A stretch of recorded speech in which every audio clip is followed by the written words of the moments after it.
Coucou, je suis Tiffany, père aidante, facilitatrice de cercles et autrice. Je facilite des groupes de femmes depuis 2019. Je parle de féminisme, de care et de psychologie. Il paraît que je suis une sorcière. À travers mes mots, ma voix, l'écriture ou une méditation, ce moment est une invitation à prendre soin de toi. Alors belle écoute.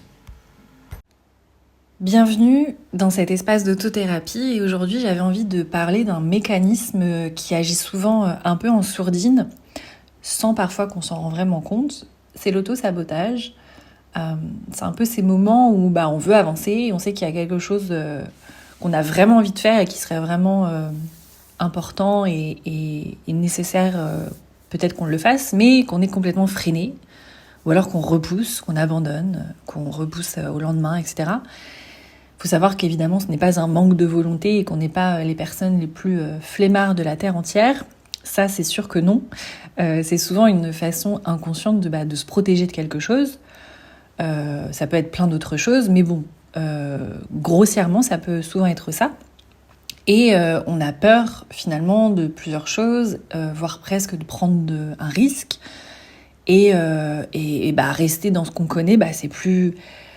facile, mais facile dans le sens où c'est plus sécurisant, c'est connu et en fait notre corps pense bien faire en nous protégeant d'une action qui potentiellement pourrait créer du changement et donc ayant peur de ce changement on préfère ne rien faire et donc on s'auto-sabote. Donc dans cette audio j'avais envie de t'inviter à observer un petit peu ces freins intérieurs un peu avec curiosité et à explorer comment on pourrait peut-être les transformer doucement en une sorte d'énergie de mouvement qui nous met pas dans un figement total et qui nous permet finalement peut-être de contrer, si je puis dire, l'auto-sabotage. Alors évidemment, je n'ai aucune prétention dans cet audio, il n'y a aucun effet miracle, mais c'est un premier exercice d'autothérapie qui peut être intéressant. Et bravo si tu en es là dans cette écoute, c'est que déjà tu prends ce temps pour toi et c'est déjà énorme. On est déjà dans le mouvement de toute manière. Alors, comme à chaque fois, une petite mise en condition. Ici, on va commencer simplement à revenir à soi, peut-être à s'installer différemment, confortablement, à trouver une posture où on peut laisser passer l'air de nos poumons, de notre ventre jusqu'à nos narines, vraiment sentir cette circulation. Et tout simplement respirer profondément, complètement.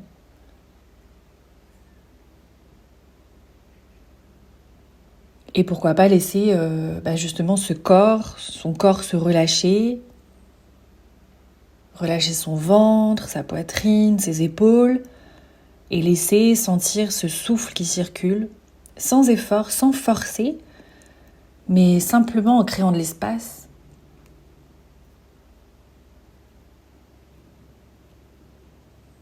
Et voilà, tout simplement prendre quelques secondes pour observer son état intérieur de là maintenant.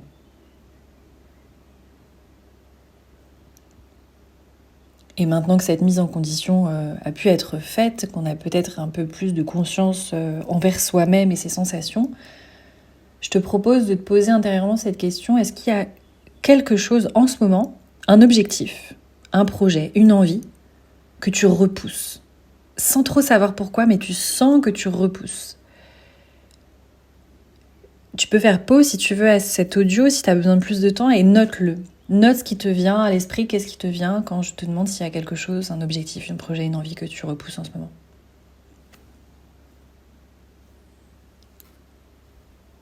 Essaye de repenser peut-être à un moment récent où tu voulais faire quelque chose d'important pour toi, mais tu l'as pas fait.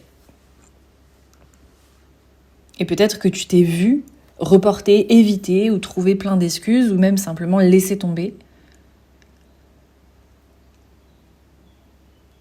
Peut-être que tu l'as déjà, peut-être que tu as identifié quelque chose. Si c'est pas le cas, c'est pas grave, mets pause sur cet audio, même ferme la fenêtre, reviens plus tard, prends le temps peut-être de la réflexion. Et si tu l'as, je t'invite sur un carnet à écrire et à te poser ces questions-là. Qu'est-ce qui s'est passé dans ta tête en fait à ce moment-là ? Quelles ont été les pensées ? Est-ce que tu as eu des pensées du type, et je vais donner des exemples volontairement pour t'inspirer finalement et pour que tu te rendes compte un peu ce que ça peut être. Peut-être que les pensées ont été je ne vais pas y arriver, ou je ne suis pas assez compétente, ou je mérite pas que ça marche, ou peut-être d'autres pensées. Note-les, ces pensées. Parce que ces pensées, elles peuvent être un peu invisibles, mais pour autant, elles sont souvent au cœur et au rouage de cet auto-sabotage. Et en fait, simplement les noter, les reconnaître, les mettre en avant, c'est déjà une énorme étape et on est déjà ici dans un mouvement. Donc, je t'invite vraiment à noter toutes ces pensées en lien avec cet auto-sabotage peut-être récent que tu aurais pu vivre. Maintenant que tu l'as fait, on va tenter de transformer ces pensées dites limitantes, avec des gros guillemets, en regardant ces pensées avec un peu de recul. Et l'exercice qui se répète souvent, mais qui est pourtant des étapes qui fonctionnent assez pour prendre conscience, c'est de se demander, est-ce que ces pensées, elles sont vraiment vraies ? Prends le temps d'y répondre, pareil par écrit ou dans ton esprit, si c'est OK pour toi, et te demander, mais d'où vient cette croyance ? Et encore une fois, si quelqu'un que tu aimes penser cela de lui-même, qu'est-ce que tu lui dirais ? Cette idée de, si c'est ma meilleure ou mon meilleur ami qui pensait ça, qu'est-ce que je lui répondrais ? Qu'est-ce que j'aurais envie de lui répondre ? Et je vais te donner des exemples pour l'exercice suivant qui est de remplacer une pensée dite limitante par une alternative plus juste et plus soutenante. Voici des exemples, tu peux t'en inspirer pour tes propres exemples. Ça peut être « je ne vais jamais réussir », je remplace cette pensée par « chaque essai me rapproche de la réussite ». Ou alors « je ne mérite pas de réussir » par « je mérite d'essayer ». Je mérite d'échouer, je mérite d'apprendre et je mérite de réussir.